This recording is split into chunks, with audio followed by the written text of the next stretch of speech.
Welcome to the Red Ink Revival Leadership Podcast. I'm your host, Patrick Norris. We're going to grow your leadership through neuroscience, psychology, and theology. Welcome, everybody, to this week's episode of the Red Ink Revival Leadership Podcast. My name's Patrick Norris. I'm so excited again to meet with you to talk about self-differentiation. It's one of the greatest tools in the tool belt of a leader, and really it is a culture changer in an organization. The past 5 episodes, I have focused on these concepts. We started in episode number 92, and it was called The Leader's Kryptonite, Emotional Fusion Versus Differentiation. And it gave us context for the whole series. Here's the deal. Anxieties are issues we all deal with. They're viruses that show up in both overt and covert ways. The reason I say it's a virus is because it is invisible.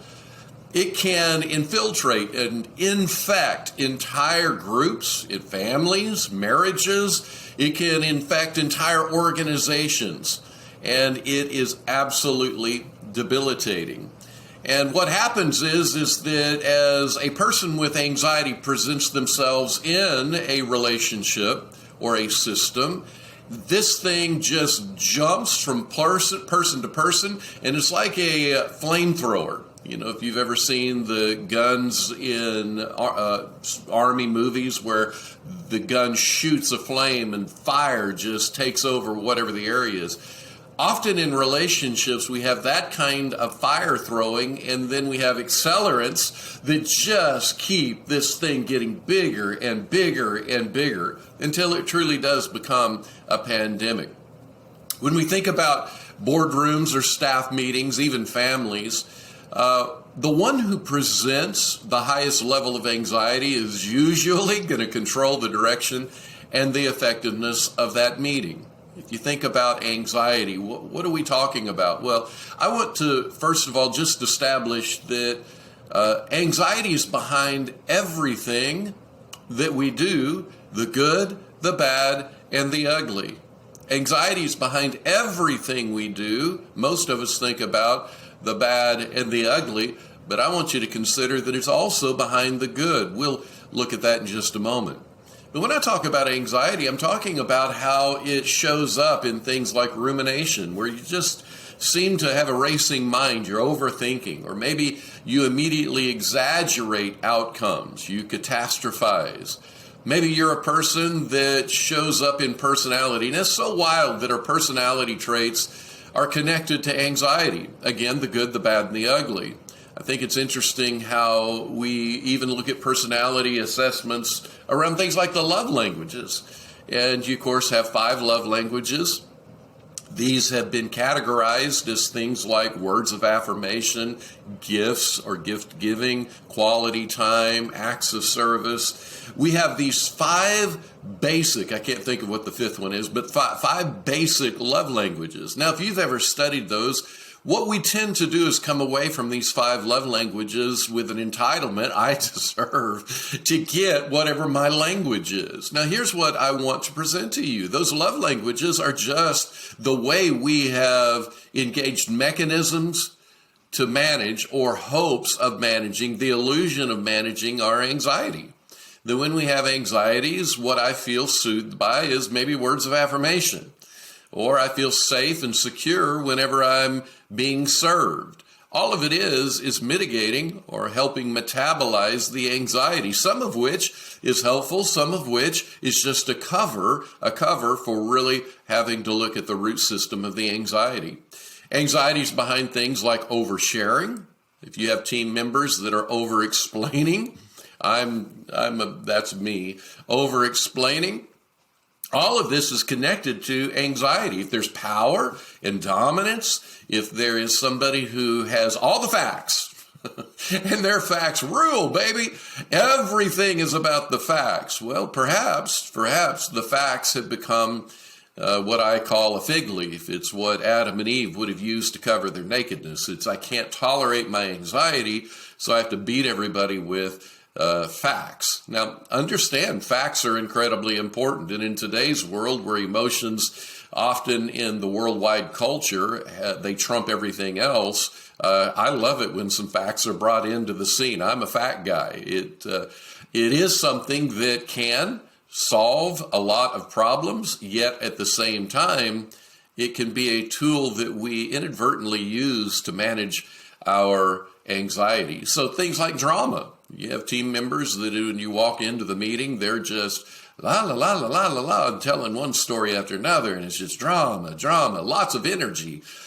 Sometimes it's anger and rage. Have you ever met a person who they would have incongruent levels of rage to what was the episode experience that they're talking about? And here's the deal. A lot of times we squash all of the, what we'll call negative feelings and anxieties. We'll squash those. And when we do, we squash our good ones, positive ones. So we live numbed. And then in time, as we have been numbing out to everything in our lives, the only thing that helps us get a feeling is to have drama. We just got to throw some anxiety around in this tension of relationship systems. Or we rage and we just, and it's incongruent with what was the episode, but it's something that people begin to, oh, now I feel something again. You know, even in groups where you have rolling of the eyes and irritations and frustrations, all of these things are anxiety driven. Maybe as a leader, you have experienced betrayal of a team member. Maybe somebody has been unfaithful to you. And rather than considering that what is behind the unfaithfulness and betrayal is actually anxiety, we tend to go to places of just black and white content. This is what you did, so now you're paying a price, or they can't be trusted. It's possible, I'm not saying that it's necessary at each and every occasion, but it's possible that if we connected with people, we would find out what their anxieties are that are driving them. But when I think of anxiety, I think of things like covert anxiety. These are below the surface. And sometimes covert anxieties just present as personality. You don't even know that the anxiety is driving a person to do what they do. You know, when we talk about introverts and extroverts, I think about an episode relationship I had, or a season of relationship I had with a particular person who had previously served as a deputy sheriff, and he had been in a city where he would talk later in his life about going into bars with his big, Billy stick, some kind of a stick, and he'd beat tables, and he would dominate the room and the power that he enjoyed out of that. Well, he took that into ministry as a pastor. He would intimidate people, and he knew he was doing it. He loved to do it. He loved to bring a heavy, powerful presence into someone's space and even into their eyes and face, and he would intimidate them. And one time he had trusted me pretty deeply. We were talking about it, and I talked about how that when I would be in big group settings of other pastors, that I would shake hands and go see people and say hello, or you might call it work the room. He admired that in me, and he went on talking about how great it was that I do that.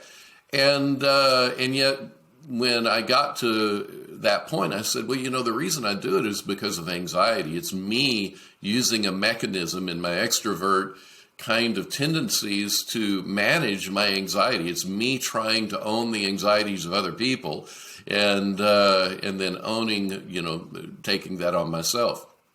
What's wild is he, for a very rare occasion in his life, became very vulnerable. And he said, the reason that I intimidate people on purpose, to get the upper hand, dominate, is because of my anxiety. So what we have again is this covert.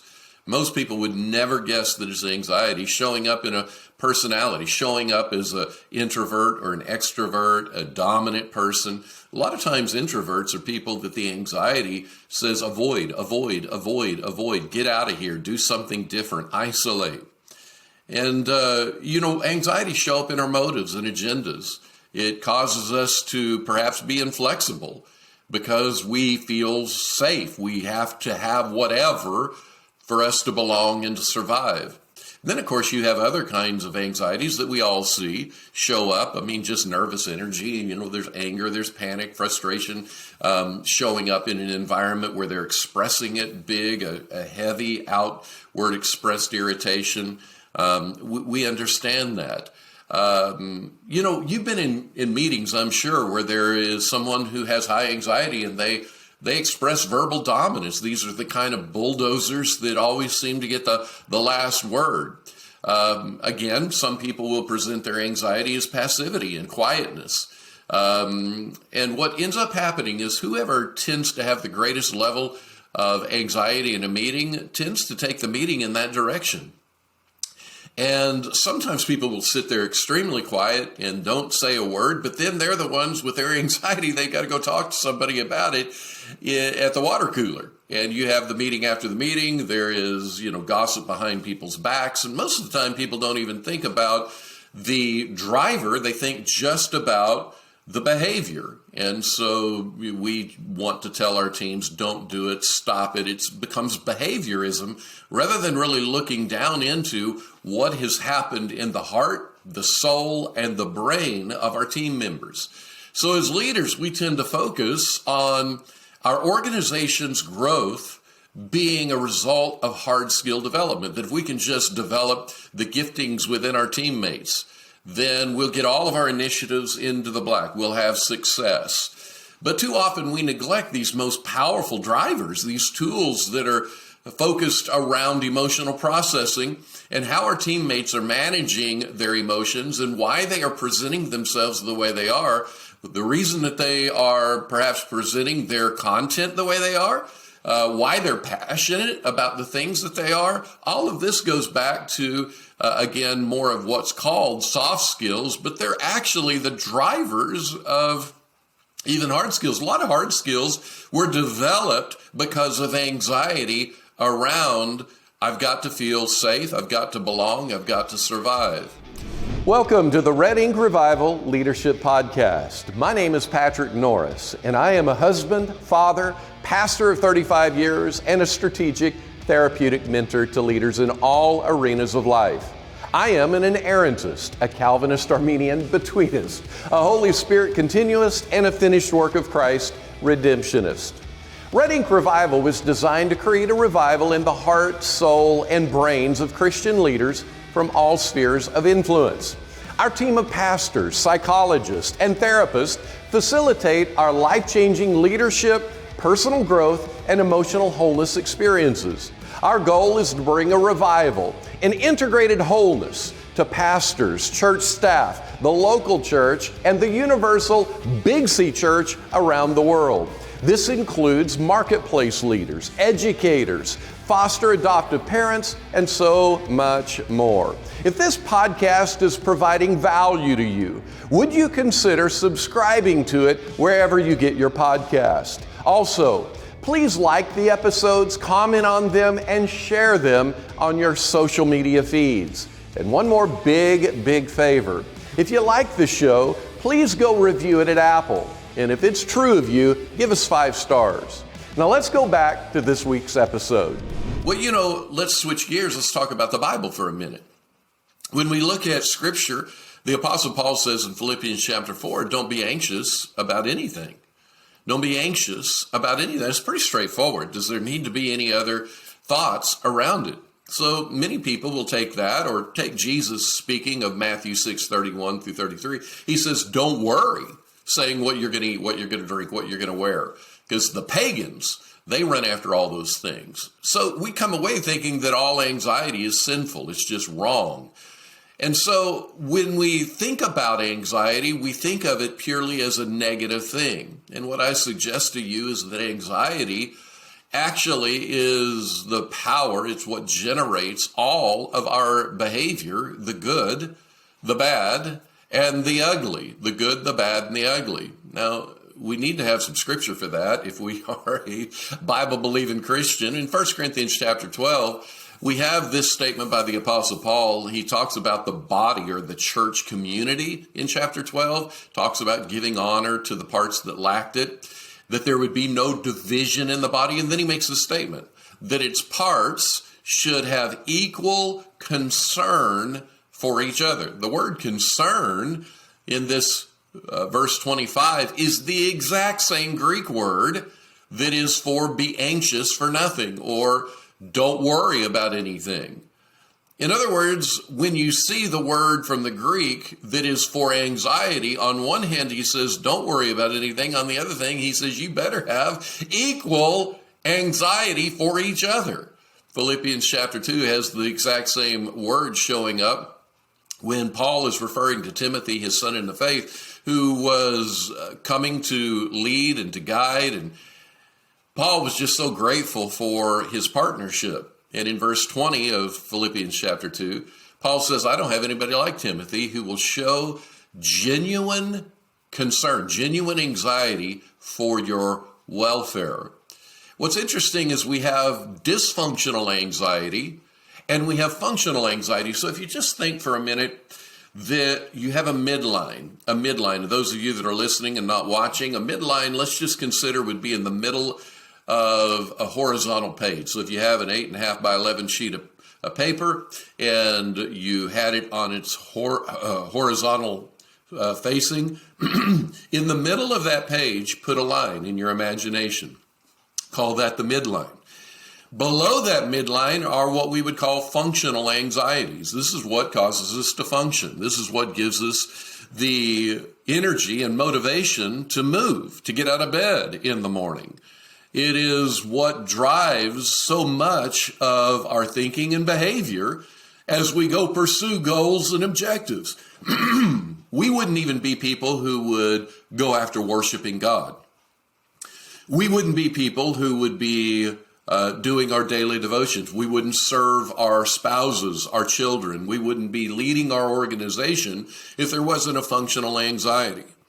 But as I just went through a series of dysfunctional anxieties, there are a lot of anxieties that we live with that are over the midline on this 8.5 by 11 sheet of paper. These are dysfunctional. And the primary key factor of each of these is that functional anxiety is something we get to do from a position of freedom.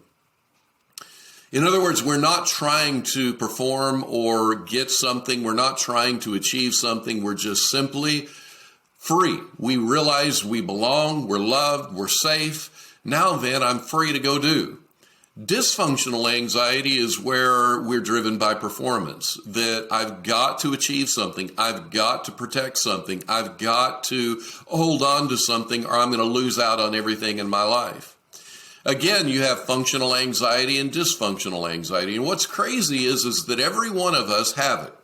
Every one of us have it all the way back to when we were born. You might not be aware of the biological evolution that happens, how you developed from a baby. But as a baby, what you did is when you were born, you came out and primarily were fully developed in this part of the brain called the amygdala, which is where anxiety is actually released. The biochemicals that cause the activity in our bodies, our nervous system to happen, that part is the amygdala, and it was primarily developed when you were born. But what is unfortunate is that our language centers of the brain were not developed. Our episodic memory files, where we have context for difficult scenarios, that doesn't develop till you're close to 15. And then the braking system of the anxiety and the biochemicals is in the prefrontal cortex, that's your rational brain, and it doesn't fully develop till you're 25.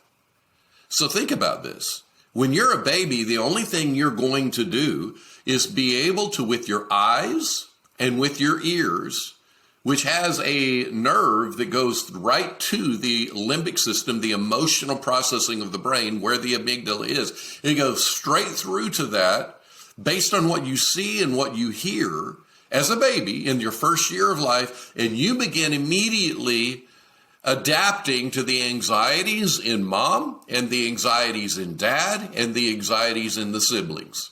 Immediately, you are processing how you're going to survive and belong among these relationships, and you create custom connection or custom adaptations to each of these relationships. Now, again, what can be very interesting for us is that it is those same neurocircuits of connection that we utilize whenever we are 35 and 40 and 45 and 50 years old. We're married. We've been married for 20 years, and we're still reacting with the same instincts from the biochemical patterns that have happened from our amygdala, without language, without necessarily having a context, and without having rational reasoning. A lot of things we're anxious about make no sense at all.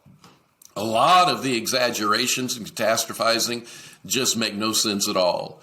So what we bring then is a group of people into our organizations who are endeavoring to squelch, to stuff, to fix, to control anxiety. And incidentally, you're never going to be able to control anxiety. You're never going to be able to control it. You can manage it. You can process it. You can alleviate its pressure or its driver to make you to conform, but you can't control it. When you try to control anxiety, you get anxious about controlling anxiety. Do you see what we did there? You become anxious about being anxious. Anxiety becomes your biggest threat, that if you have anxiety, then you are losing, which makes you more anxious. It's interesting. So self-differentiation to me is the absolute greatest tool that you can use to be able to not only for yourself, be able to individuate yet stay connected to the group. It is the greatest tool to manage your anxiety, not only for yourself, but to actually build it into the culture of the organization. So what is differentiation? My friend Steve Cuss defines differentiation as simply the ability to be yourself fully, to be fully yourself while being fully connected to people. It's actually gaining the clarity of where I end and the other begins. And what we do is we allow this space between ourselves and the other person. And so when the other person is in anxiety, it is not our new built up reactivity to rescue them from their anxiety. We allow them to be anxious. We allow them to present all these different phases of anxiety, or what you could call, again, from the book of Genesis, the fig leaves. People use different mechanisms to cover their vulnerability or their nakedness. They cover what the anxiety is doing with all these different expressions.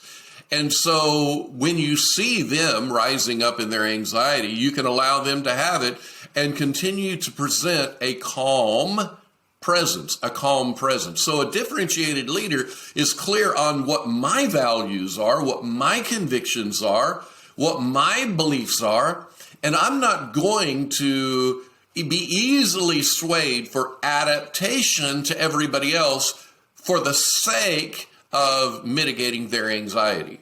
Now, I'm not going to be rebellious. Rebellion's also an anxiety-driven dysfunction. If I'm in a group and I think I'm holding on to what I believe about this simply because I've got to be right and I just cannot let go of these ideas that I have, you might want to investigate, is that because you have such a dysfunctional anxiety that's swelled up in that moment that this is your protection mechanism and it's manifesting as whatever the sake is? I'm not going to listen. I'm not interested in changing or thinking out of the box. I've got to hold on to what I believe. So a self-differentiated person in its purest sense is a person who's able to hold on to themselves, be teachable, have connection to the others in the group. We're not isolating, stonewalling. We're staying in a position of calm presence, but we don't need to fix everybody else, and we don't need to convince everybody else about coming into our opinions and beliefs and agreeing with them. Dr. Murray Bowen, who is the founder of Family Systems, he's the one who, coined self-differentiation. He defined it this way: the ability to define the ability. So let's start there. There is an ability, and many of us were never trained this. I wish that I had been trained it when I was a kid, but most of us have never had any training to define, hold on to, and regulate one's own beliefs, values, goals, emotional states, etc., in the midst of surrounding togetherness and even being under pressure. What happens is when you're in a relationship, you have the pressure to conform, particularly when you move into entire groups and organizations. You want to conform to your boss. You want to conform to your teammates. You don't want to be that guy. And so you lose the value to the team and the organization, because what makes you distinctly you, what makes you the gifting you are, now then becomes hidden behind fig leaves of personality mechanisms. And so the congregation, the corporation, the nonprofit, even your individual family loses out because you refuse to show up. And again, showing up doesn't require others to agree with you. Showing up just says, this is who I am with a calm presence. This is what I believe. I'm committed to it. And I'm open to growth. But I'm not going to grow and concede simply because of emotional pressure. Now, I've said this over and over, but in 35 years of senior leadership within Christian church world, this is the most important thing around leading an organization I wish that I have learned so many years ago. It is one of the greatest things that a leader can become skilled at, is first being differentiated for their own self and health, but then modeling it for the entire organization. When we talk about differentiation, we're talking about not neglecting content, but we're saying we want to pay attention to the emotional process, not just what is verbally being talked about or what is being presented. What's the fig leaf? And they're irritated. Well, wait. Yes, they're irritated. Yes, they're frustrated. Yes, they gossip. Yes, they got drama. What I'm interested in is not the fig leaf. I'm interested in what is the emotional process. So if you're a leader and you've wondered, why in the world is a family member, as a husband or a wife, or as even a kid, a teenager, a young adult, why is it that I work so hard to get wins? Maybe it's in your organization, but you think, I've done everything. I've gone to all the trainings, conferences, I've done the consultants, books, podcasts, whatever. I've done it all, and I can't seem to get the wins. I want you to know that anxiety is what is your invisible virus. It is something that is sabotaging everything in your life. Hey, have you ever wanted to explore how your backstory is influencing your present story? Have you ever wondered why you were driven the way you were driven, or why you want the things you so deeply want, or why you might be triggered the way you're triggered? Maybe there's something in your life that keeps derailing you or exposing the fractures in your heart and soul. At Red Ink Revival, I facilitate groups of 6 to 10 men or 6 to 10 ladies in an exploration process that includes worksheets, tools for discovery, and insights into personal motivations, torments, and reactions. And it's all done online through Zoom in a short 6-week experience. Now don't worry, you won't be required to share anything you don't want to. Your story is yours to share when and where you're ready. But first, you owe it to yourself to know what that story actually is. Our alumni report having life-changing experiences and integrations in all spheres of life. They report it actually felt like they entered into a revival. They even say they now lead others like never before as they instinctively map their teammates' own story considerations. We're developing groups specific for individual classifications like senior pastors or spouses, church staff, educators, foster adoption parents, marketplace leaders, and churches at large. Go to redinkrevival.com and find the events tab to learn more. And it's not until you learn things like self-differentiation, which is the first and foremost, are you going to be able to manage the anxiety. Now, it is important, as I said earlier, you're never going to fix anxiety. You're not going to stop it. But you can use tools to reduce it and to bring a calming presence that will bring change into a group, a team, or a family. Again, in my opinion, this is the greatest, the most important and effective tool that you can put. Jesus modeled it everywhere he went. So self-differentiation is going to require us to grow in our individuation. You're going to have to be a person who is honoring your sense of self, the image of God in you, to show up and to give a clear definition of who you are, what you want, what you believe, and so on. When we don't do that, we are fused. We are fused or enmeshed with other people, and then we don't know where we begin and where we end, or where they begin and where they end, and then we are living in envy and strife. Where there is envy and strife, there's confusion and every evil work. So we've gone through four, but today's the fifth part of self-differentiation. The first three have to do with defining yourself or your identity. And we went over in one whole episode, awareness. This is where you're aware of what's going on the inside. Secondly, we talked about responsibility in an episode where you are looking at, I'm not blaming or shifting that other people are the reason that I'm in anxiety. Truth is the other part of identity, awareness, responsibility, and truth. We called it the art, an acrostic art of truth, awareness, responsibility, and truth. And again, that tells you who you are. And then you have the issue of regulating yourself. And what you have to do in this fourth part, it's the S of the acrostic art C. Art is your identity or self-definition. And SY, C, art C. C is about self-regulation. So last week we talked about standing up. We talked about courage, and it's the ability to stay on course with a resolve of a non-anxious presence in the face of pressure. And now today I want to talk to you about you.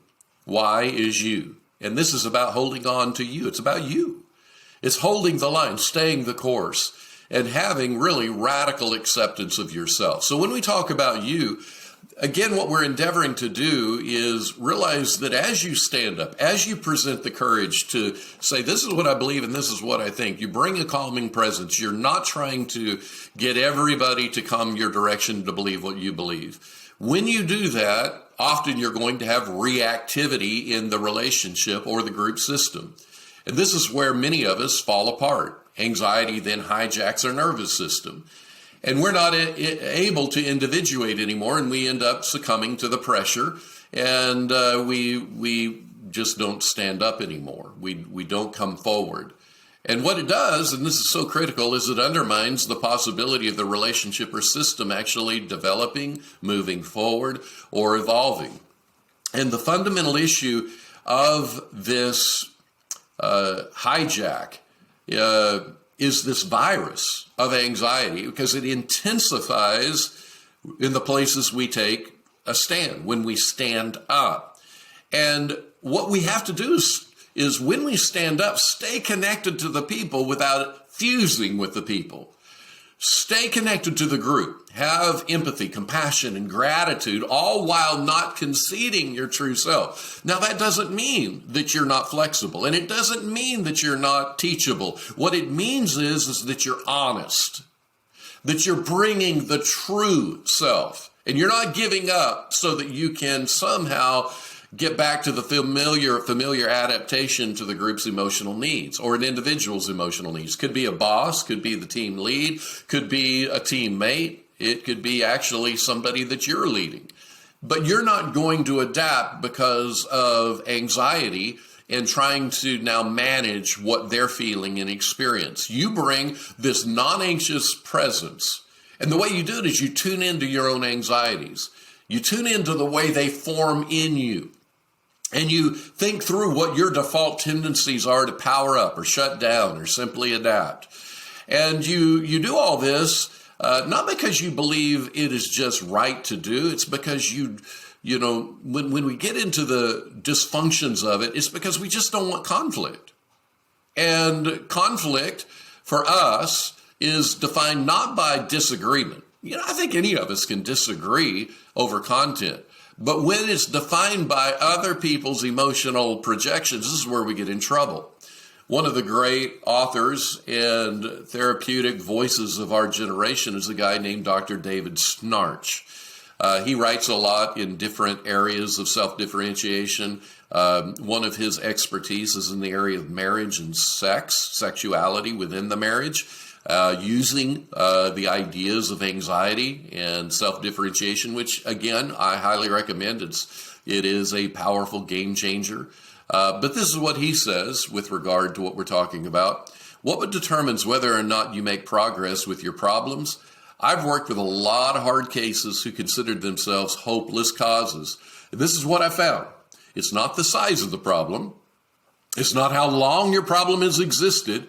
And it's not how bad things have gotten. The critical factor in making progress is your ability to hold on to yourself and do what needs to be done. Now, I do want you to know that, again, I've said it several times, but I want you to hear the emphasis.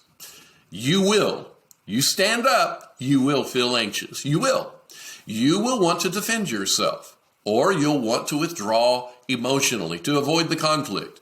What self-regulation is doing is it's intentionally managing the impulses that are on the inside of me so I can regulate. And the more that I do my own work, the more I look at the root systems and find out where all of this stuff came from and what my brain frames up or what my heart and soul actually think and emote about it, the more comfortable you're going to be with your developing instincts. And you'll see it in the moment, but it's hard to see it in the moment if you haven't done any what we'll call loosely muscle memory. If you haven't done work on where your story begins, what's happened in your life, what your relationship is with your parents, why you begin to think in the patterns and sequences that you do, why you end up moving to exaggeration or catastrophizing the worst case scenarios, why you end up believing that you won't belong or you can't survive.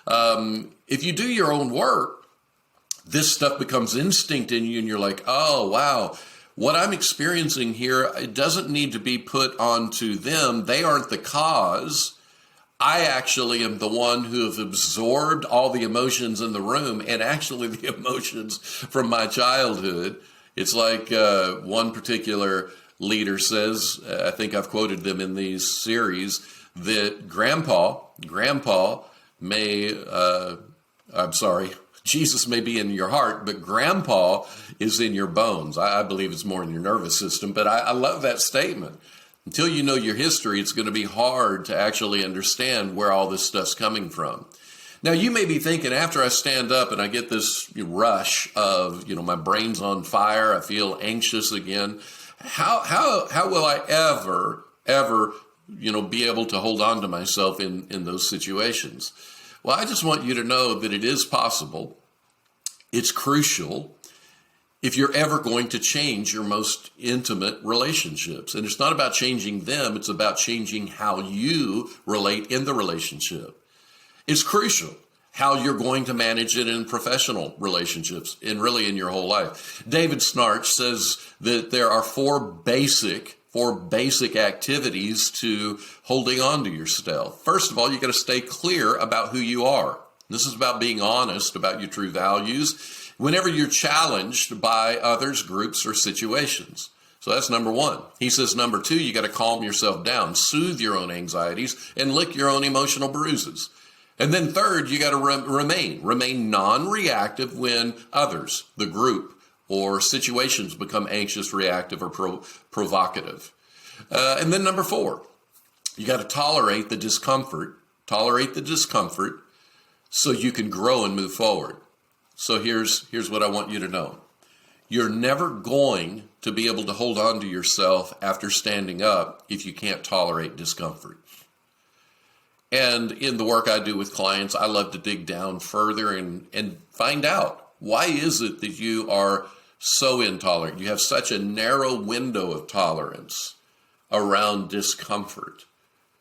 Where did it in your life, your feeling of, I can't tolerate discomfort, if there's something uncomfortable, then I can't move forward. I'm stuck.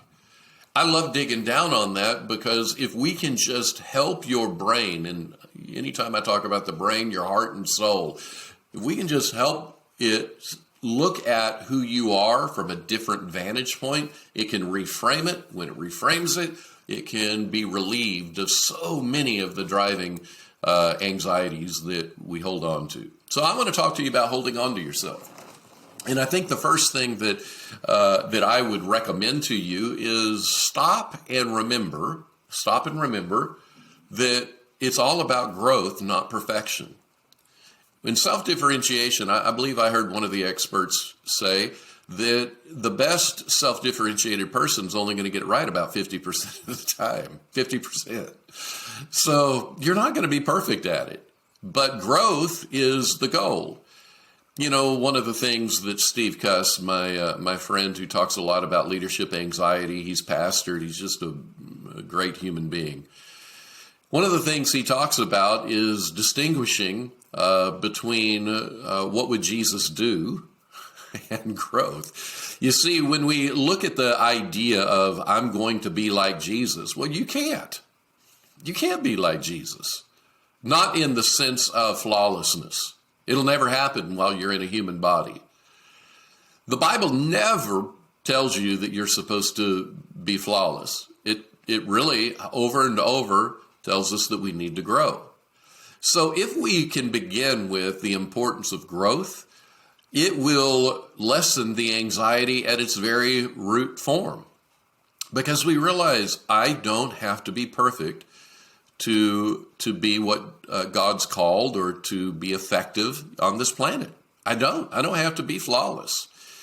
And one of the things you can do around growth and not perfection is this statement that, again, from Steve Cuss, that, Jesus died for that. How would you like to reboot your personal finances this year? How would you like to take control of your money, turning small wins into big results? I want to encourage you to check out my wife Tina's financial coaching business at tinanorris.org. You might be wondering, what is a financial coach? A coach is someone who will personally team up with you to outline financial goals, inspire you with energy, help you stay focused on your goals, and so much more. You can do it all through Zoom, and she provides a free initial consultation, so there's no pain or cost to you for your first steps. Maybe you've been to several Financial Peace University cycles, left with great intentions, but struggled to execute. You need a trainer, a coach, another human that won't shame or judge you to help you stay on track. She works with clients that are single parents, everyday people, pastors and church staff, as well as high-income professionals. If you have friends, church members, clients, or even young marrieds that are launching their financial lives, you will do them all a favor to have them check out this amazing option.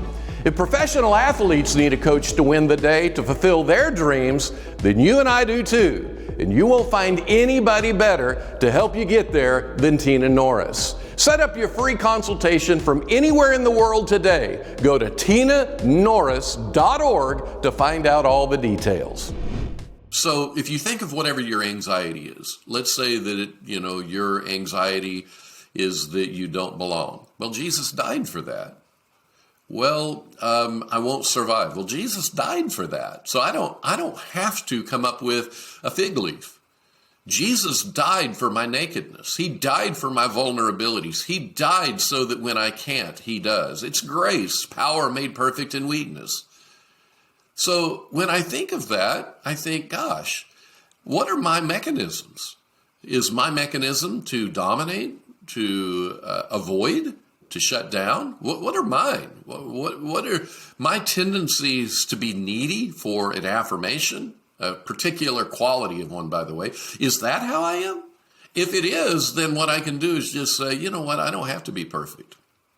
I don't have to be flawless. I don't have to be perfect and flawless because Jesus died for that. He died for my imperfection.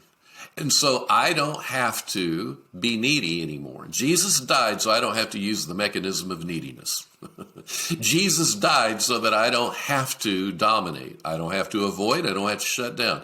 Jesus died for that. So ways to hold on to yourself is, first of all, think about growth and not perfection. Growth and not perfection. The next one that I think is so important is to love yourself. To love yourself with a radical acceptance. This goes back to growth and not perfection. Most of us live our whole lives feeling like the only way we'll belong or survive is if we can be perfect. And so we are waiting for wins and achievements. We're waiting for fame or for applause, or we're waiting for some external circumstance or person to act or do before we can really love ourselves. It's really amazing. Loving yourself has so many profound benefits to our lives.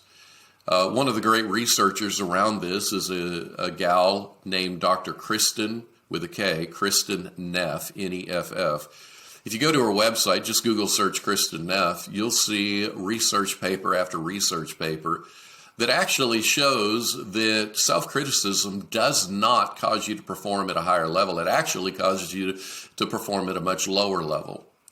And people who love themselves in a healthy, functional way, loving yourself does not mean that you are narcissistic. In fact, narcissistic people do not love themselves. That's the reason they're narcissistic.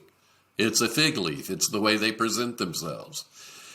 But when we love ourselves, loving ourselves doesn't mean that we, acquiesce to whatever whim that we want, that we think is going to make us feel good. As an example, if you've had a rough day, loving yourself probably doesn't mean that you sit down with a quart of Ben & Jerry's ice cream, because you know that's only going to further cause multiplied anxiety in your life. Especially if the anxiety began because you feel like that you need to lose weight and you didn't go to the gym and you feel bad. So now, no, all of that is not loving yourself. Loving yourself is that I really care about the end goal here. I care about who you are. I'm for you. I recognize that you're flawed, but I radically accept you. And we are so stinking mean to ourselves when we would never be that kind of mean to a friend. If there was a friend of ours that was flawed or imperfect in the way that they did something, and they came to us and told us about how anxiety was running rampant in them, we would show them compassion and empathy, and we'd give them heart and love, and we would be present. But when it comes to us, we're not present with us. Idiot. Stupid. And then a lot worse than that. And the lot worse than that is we refuse to give ourselves love, kindness, compassion. We refuse to give ourselves until I have accomplished fill in the blank, until our church is a certain size, until so-and-so feels good about me. When they feel good, I'll feel good. We go through all of these circus tricks thinking that if I could just perform well enough, if I preached well enough, if I got the accolades from those around me, the way that I need words of affirmation or acts of service or quality time, if I could get others to do what I need, then finally I could love myself.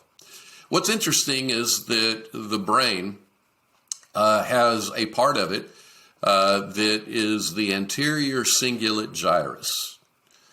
I know you're interested in names of the parts of the brain. In that part of the brain, you see the biochemical releases or interactions around gratitude, gratefulness, being very thankful, and not just thankful tactically, but thankful emotionally. Compassion and empathy. And when we emote those things towards others or ourselves or from God or from others, when we have these kind of emotional presence about ourselves, what's wild is that oxytocin gets released from the anterior cingulate gyrus, and it goes and mixes down towards the amygdala and calms the cortisol releases. Isn't that wild? Oxytocin's the love hormone, and it is what bonds people together. When you have empathy, compassion, and gratitude, it will calm your stress, and then it moves into the nucleus accumbens and creates a feeling of heightened happiness and empowerment. And all this is biochemical. And so when Jesus says that the great commandment, the greatest of all, is to love God, love God. Love is the release of oxytocin. It's emotional presence. It's not behavior. The behavior comes as a result. It's the effect, not the cause. Love is actually an emotional presence. It's the driver to the behavior. And so we align our lives with what God loves and what he wants because we love him. But then also we receive his love. We receive and experience the love of God that's beyond description. And that creates for us a calming of our anxieties. And then it makes us happy. So let's now leverage that we love the Lord our God, the greatest commandment. But then Jesus said, love others as yourself. So the second priority of love is that you love yourself with radical acceptance. Now, I just want to again say that whenever you're in some environments where you have stood up, you have more of a sitcom scenario, right? Some environments, it's an individual situational intensity and panic is there. The tension is alive, like you're watching a sitcom and it's in a moment. Then you have, in contrast to that, the full feature film that is over weeks and months and sometimes years, but it aggregates all the anxiety together and shows you the patterns and etc. Well, when you are in these moments where you have situational intensity and panic is just inflamed, of course, you've got to hold on to yourself there, and one of the great ways is to continue to practice loving yourself. Because in those moments, you're having a loud narrative, right? A loud narrative telling you, you're an idiot, you're stupid. And what I would simply suggest is not waiting until you're not stupid to love yourself. Wait, what? Many of us are waiting to have radical acceptance of ourselves. We're embarrassed by who we are, and we refuse to have radical acceptance until we are not that guy or whatever that blank is. We're not stupid. And so I suggest you turn towards the narrative, and say, what if I am stupid?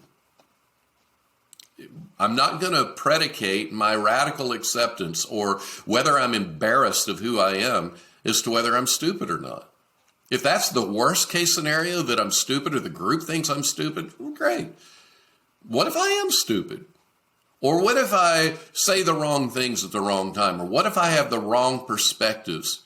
So I'm not waiting until I'm right to love myself. Now, this is what Jesus is talking about when he's talking about to love God as the greatest commandment, love yourself as the second greatest, so that, watch this, when you're living in a congruent, integrated self, you are much more likely to present a calm presence and a connectedness to the people around you, even if they think you're stupid. I mean, you look at Jesus and the Pharisees, man, they got outraged to him. And he always held on to himself, right? He always was able to look him in the eye and wasn't dysfunctionally reactive. He was always able to say, I love me. Now, you may be thinking, well, he was perfect. That's why he loved himself. Well, in this case, this is the model. This is the model of health. And we've been given the Holy Spirit to help us to love ourselves and hold on to ourselves. And so in moments where we are in a situation, a sitcom scene, it is high intensity and panic is there. We have to turn to ourselves and say, whatever the threat is, I'm okay. Jesus died for that. I'm going to love myself well. I'm going to accept myself now for who I am. Now, if somebody gives me information that helps me change, or if somebody allows me the privilege of growth, mentorship, I love all that. But I'm not waiting. I'm not waiting for that to happen. And then, of course, you have the full feature film where anxiety has, grown over a lifetime because you've hated yourself. And you hated yourself because you have one common denominator in every wound, sorrow that you have. And if not every, it's most, where you look and say the common denominator is that I screwed me over. I sabotaged me. And so you have made yourself the enemy. So anytime you show up, your amygdala is firing off cortisol and your nervous system is in heightened threat awareness, and you are now the enemy of you. You got to decisively turn and say, no, I'm not going to let that happen. I'm going to love myself. And not just love myself in a panicked moment, but I've got to practice this. I've got to do it on a regular basis.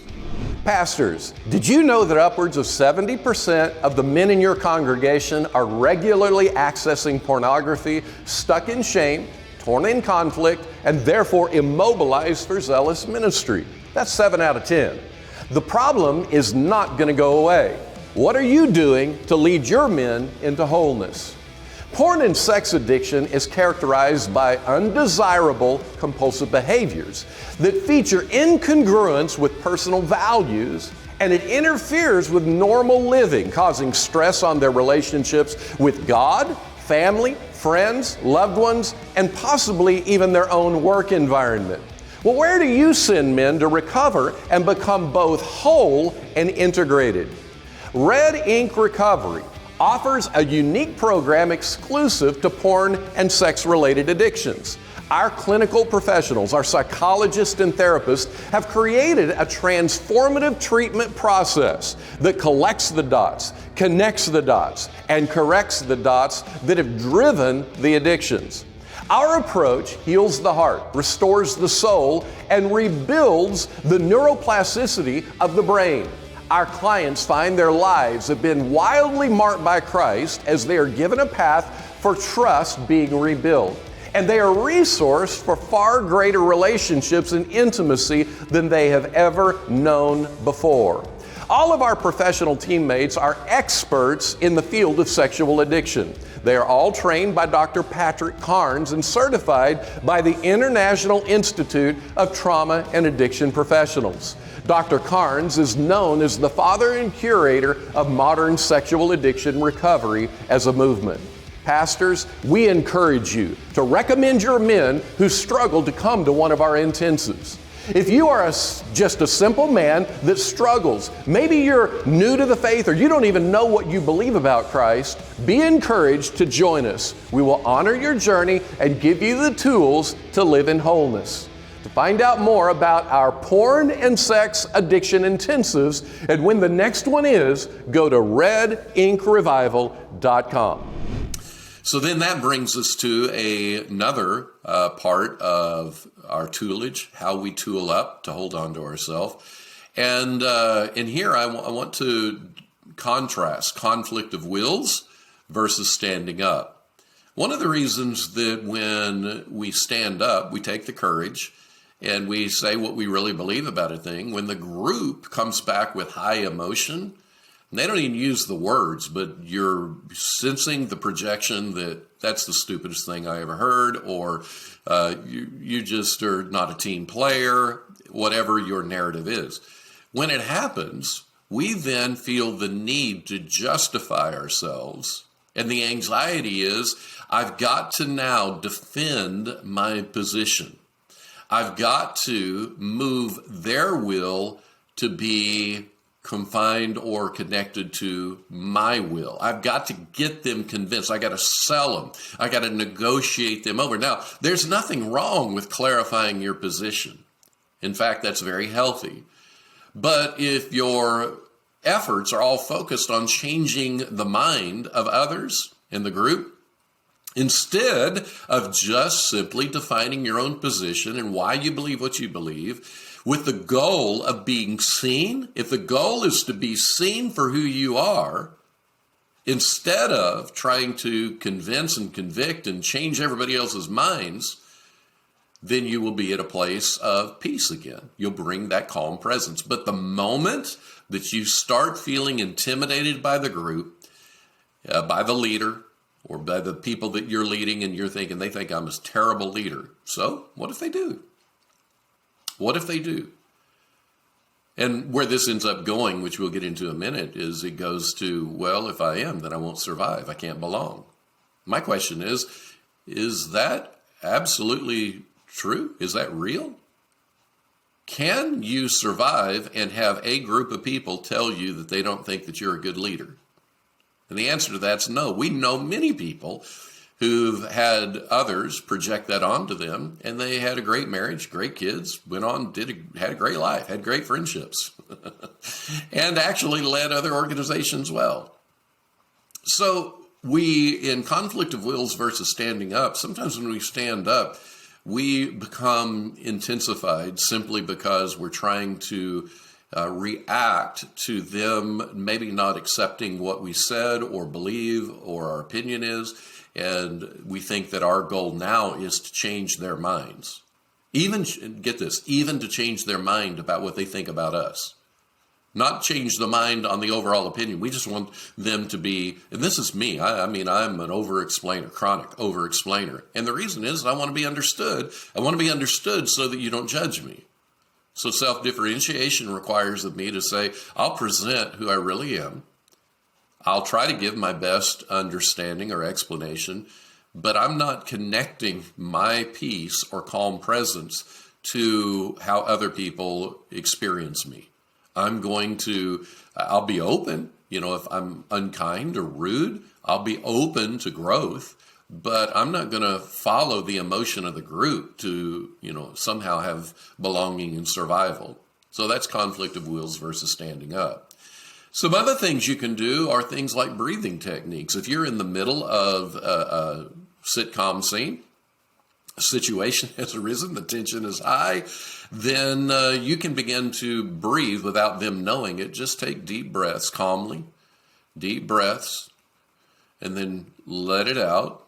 Deep breaths, let it out. You're like, why would you do that? Well, believe it or not, you can calm the biochemical reactions in your body by doing biological or physical things. There's such things as somatic experiencing. You can even sit there and be very present. Put your feet flat on the ground and just feel. You're in a boardroom perhaps, you're in a meeting, and you're noticing the tensions rising. Everybody's fused together. It's an unhealthy environment. Put your feet down on the ground. And feel the bottom of your soles, the soles of your feet. Feel the bottom of your feet. Why would you do that? Because you are requiring of your nervous system to get out of this narrowing that you're in, and you begin to experience something that you weren't previously experiencing. It begins to, in your nervous system, calm you. You can even sit there and caress your arm, but not just caress it because you're caressing, but emotionally connecting yourself to calm, to allowing the nerves in your skin to be contacted so that it begins to calm the nervous system and redistribute the biochemicals that have caused this heightened threat awareness. So again, you can use breathing techniques. You can put your feet on the ground and feel it, become aware of other things going on. You can even caress or be compassionate to your body as you're sitting in that environment. Another thing you can do is just disrupt by awareness and reframe. And what you're doing here is you are thinking, what emotions am I experiencing? What are the narratives that I'm hearing inside of me about those emotions? What is the meaning of that to me? And then what can I use to dispute it? So as I said a minute ago, sometimes a leader will say something and there's emotion in the room, and it feels as though to the leader that they think I'm incompetent. And there is an intolerance within the leader to be incompetent. Who ever said you would be perfect? Who said that you'd be flawless? And so you hide behind that, and now you ramp up, or you over-explain, or you create drama around it. You get irritated. All of those are your fig leaves to cover your nakedness. Well, what if you just, inside of you, if you practiced on an ongoing level and basis, what are you emotionally feeling? What are the narratives there? Well, I'm feeling like that I'm under threat of I won't have this position. If I don't have this position, I won't have money. If I don't have money, we've got house, cars, my wife won't love me, my kids will leave me, nobody will respect me. You get all these narratives coming. Well, find out what those narratives are and then ask each narrative, what's the meaning of that to me? So if I lost my job, what does that mean? If I didn't get to lead this team, what's that mean? And if you get a sub meeting of, well, what it means is that I won't have respect around here, and if I don't have respect here, then I don't have tolerance for that, because I grew up in a family where my mom, my dad, my sibling didn't respect me, and so I can't go back to that. And so you notice that the exaggerations, you begin to dispute it with what's real here, what's true here. And what you're doing is you are allowing yourself to reframe. And when you do, your brain moves from making everything an enemy to just the enemy that is this one narrative, this one meaning, and I can dispute that, and then my brain says, oh, I don't have to be in heightened threat around that. It calms your anxiety. One of the greatest things you can do is, again, say so. So what? So you think I'm incompetent. This is the best me I've got. Jesus died for that. Jesus died for my incompetence. I do not have to strive to get to what God wants me to do. I don't have to be somebody I'm not. I would rather be honest with who I am. If I am incompetent, great. Tell me where I'm incompetent. Give me the training that would be helpful so that I can grow in my competency. And if I just don't have skills like me, I'm an incompetent singer. You could put me into a worship team. You could put me on stage to sing something, and no matter how much you train me, it's not going to happen. Well, the sooner that we come to the reality of my incompetence there, the sooner I can find out maybe I have a speaking gift, or maybe I have a therapeutic gift. Maybe I have a gift that has to do with the arts. Maybe I have a gift that could actually make everybody around me benefited at a much higher level, and economically, God has ways to use that and leverage it for my blessing. The sooner I find that out, the better it is. So to hide from incompetence for survival and belonging is based in meanings that are false meanings. So you dispute them. And then another thing that you can do is, in the moment when things are happening and you feel the sitcom situation intensifying, is zoom out. Just zoom out, externalize, and begin to look at everybody else in the room and think, oh, wow, you've got a lot of emotions going on here. This happens, actually. It's one of the things our clients say they benefited most from our groups as they worked on their own story, is they go back into their environments of leadership and they see their team members who are presenting fig leaves. And when they do, they're like, oh, wow, isn't that interesting?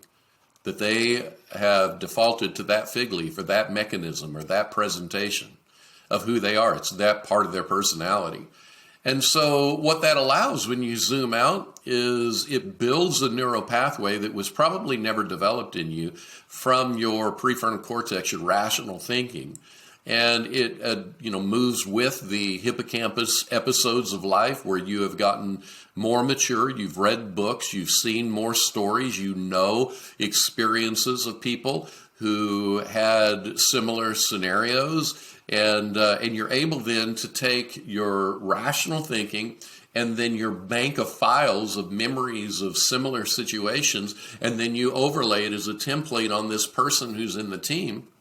You've zoomed out, and now then you can have more easily extended compassion and empathy and gratitude, which again, notice that when you're in a group, things are getting intense. If you will extend to them an emotional presence of compassion, it's not the tactic, it's the emotional presence of compassion. It's not, okay, let me go get you a cup of coffee. You can get somebody a cup of coffee and think, what an idiot. No, when you know their story, You think, I'm going to emotionally be present with compassion. They're suffering right now. This big expression of anxiety and the mechanisms that they're presenting with, that is actually suffering for them. And so you can have compassion on it. You can have empathy towards them. And you can have gratitude, which all of those things calm your own anxiety because of the oxytocin releasing down into the cortisol and the amygdala.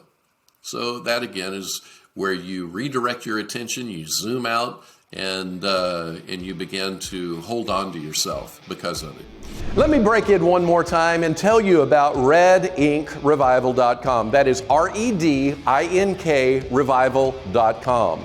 I want to encourage you to go there and sign up for our blog e-newsletter. Every month it will hit your inbox with a blog post and new special events that will ink your soul with revival. And then another tool is boundaries. This is a famous tool. Encourage you to get Dr. Henry Cloud, John Townsend's books on boundaries. But boundaries are where you give consequences to a person who violates your sense of self. And the consequences here are not to manage them. Critical. It is not to manage them. The boundaries are to manage you. The boundaries are simply so that you can hold on to yourself when other people are violating you. So what you do is, if you're going to come at me with those phrases and those words, then this is the response I'm going to give. But the goal is not to manage you, you being the other person. The goal is to manage self. It's to say, I am going to honor the image of God in me. You can't take a chunk of my heart and soul. You can't call me an idiot. You can't come at me with an attack and not be held accountable for it.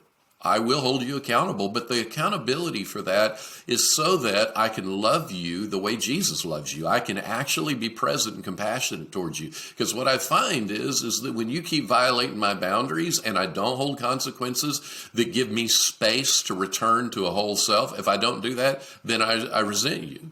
And as I've quoted before with Brene Brown, I would rather disappoint you than resent you. And so I'm going to let you hold on to the energy. I'm going to let you hold on to the anxiety, not me. It's not mine. So boundaries are not about controlling other people. It's about giving yourself the best healthy opportunity to be compassionate, empathetic, and have a gratitude.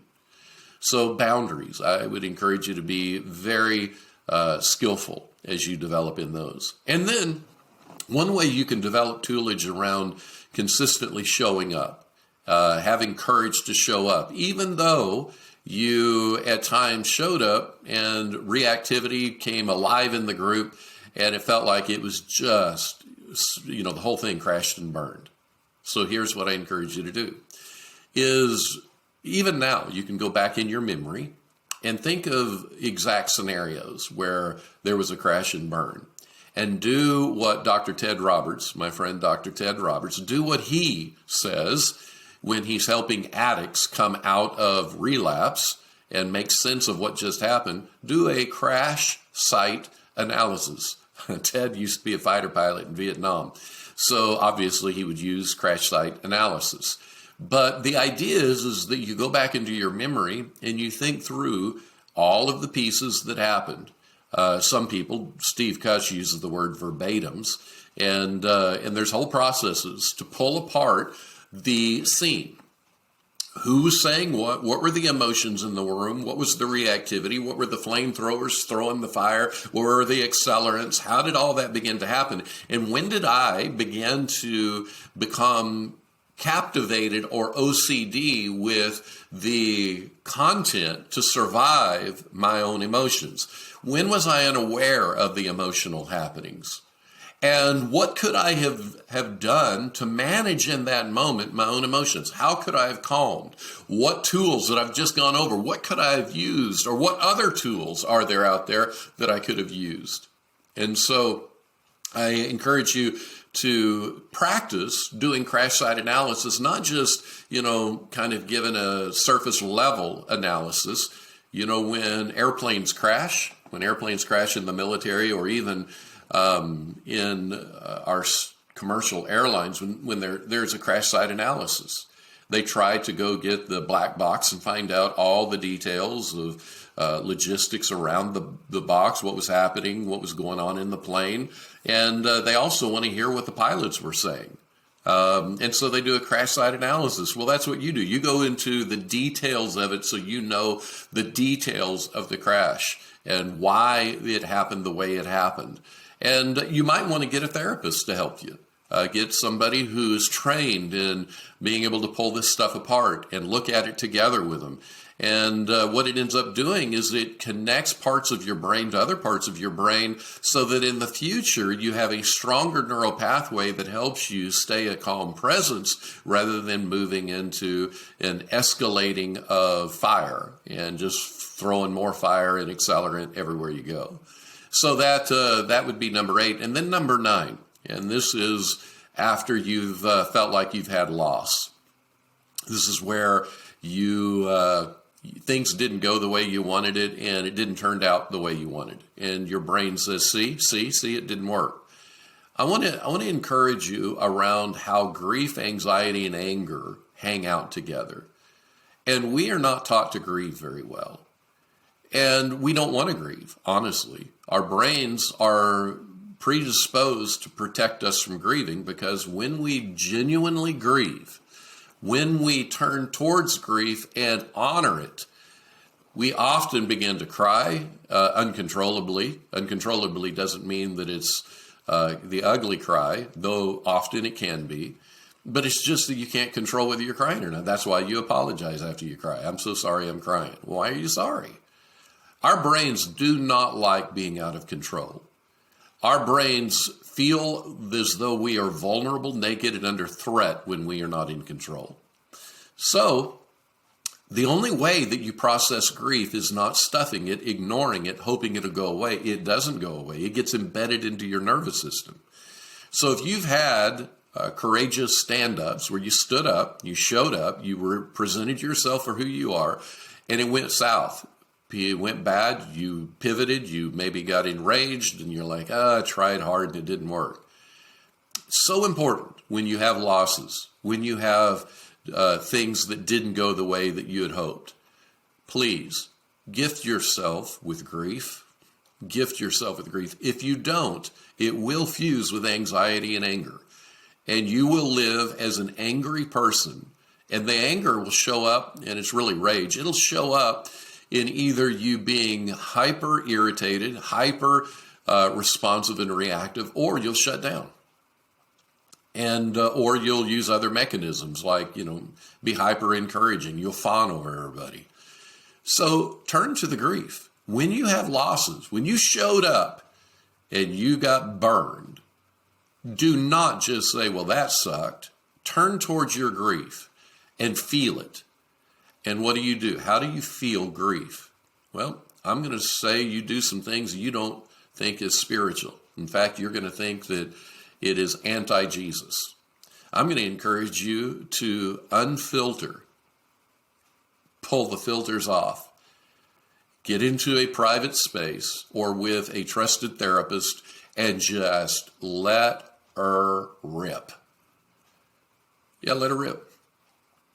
And you're like, you can't do that. No, wait. In the Bible, there's a place, a whole series of chapters called the Book of Psalms. Do you know the number of psalms that are lamenting psalms? They are unfiltered. I am hurt. I'm sad. I'm feeling this in the depths of my heart and soul. Or how about these? The imprecatory psalms. Imprecatory psalms are the psalms where the psalmist was angry at God. So it's not just lamenting, it's anger. I'm angry at God. I'm angry at these people. I'm angry at my life. I wish I didn't even live. It's just anger. Now, what's wild is that those wound up in our Bible.